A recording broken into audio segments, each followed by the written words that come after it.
Dollywood is a fantastic park tucked away in the Smoky Mountains in Pigeon Forge, Tennessee. I had the pleasure of visiting this park for the first time in July of this year and got to ride all 9 of their coasters. Dollywood's top 5 is especially impressive, all 5 of which are in my top 15, something no other park can attest to. So let's get right into the rankings. At number 9 is no shock in the slightest, the park's kiddie coaster, Whistlepunk Chaser. This is a standard Zamperla kiddie coaster model with clones all over the world, such as Howler at Holiday World or Grand Exposition Coaster at Silver Dollar City. Not a ton to say here other than it was built in 2017 to replace their old kiddie coaster, Sideshow Spin, and it goes around 3 times. It was noticeably smoother than Howler, but it's still just a kiddie coaster. At number 8 is the park's indoor coaster, Blazing Fury, which opened in 1978. This ride is a coaster and dark ride hybrid with a long duration and interesting theming throughout the ride. To be honest, I have absolutely no idea what the story is for this ride, but there are multiple scenes with firemen rescuing people and just mayhem in general. One of my favorite scenes is when the ride goes into a large scene with a fountain in the middle, and it looks really well done. As for the coaster sections, there are 3 drops during the ride, all towards the end, and they all give slight props of airtime, but nothing crazy. At number 7 is the park's newest coaster, Dragonflyer, which opened in 2019. This coaster is a Vekoma family suspended coaster, and it's pretty solid. The ride is actually pretty intense, especially for Wildwood Grove, which is the park's main kiddie area. It does have a fairly short ride duration, but it's a big step up from their older family coasters, such as Flying Ace Aerial Chase at Kings Island. This ride is also great to look at, not only with the bright green track, but also with the water effects near the ride's first overbank. At number 6 is one of the park's 2 Gerstlauer coasters, Fire Chaser Express, which opened in 2014. It's got everything you want in a family coaster: launches, long ride duration, theming elements, and it's glass smooth, making it my favorite family coaster so far. I rode it in the front and the launches were surprisingly fun, and there was somehow legitimate floater airtime on this ride too. The theming section is also really fun with the backwards launch and fire effects. Overall, a great family ride, and I really do believe every park should have something like this.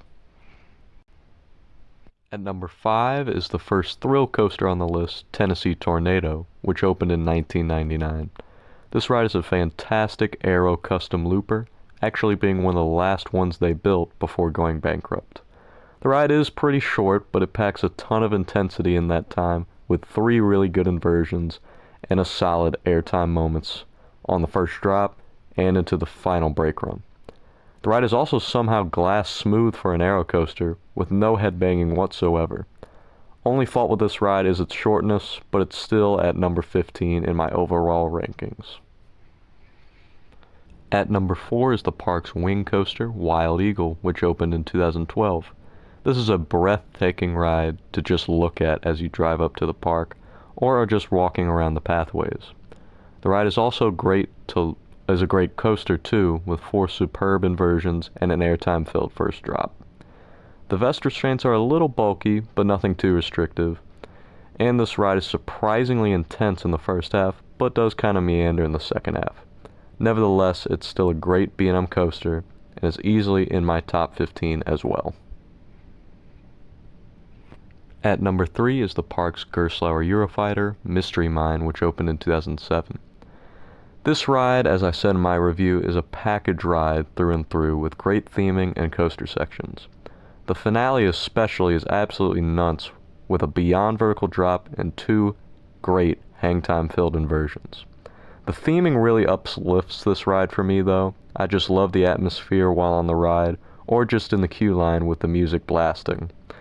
The ride does feel a little slow in the first half, but there is also most of the theming during that part of the ride, so it's fine with me.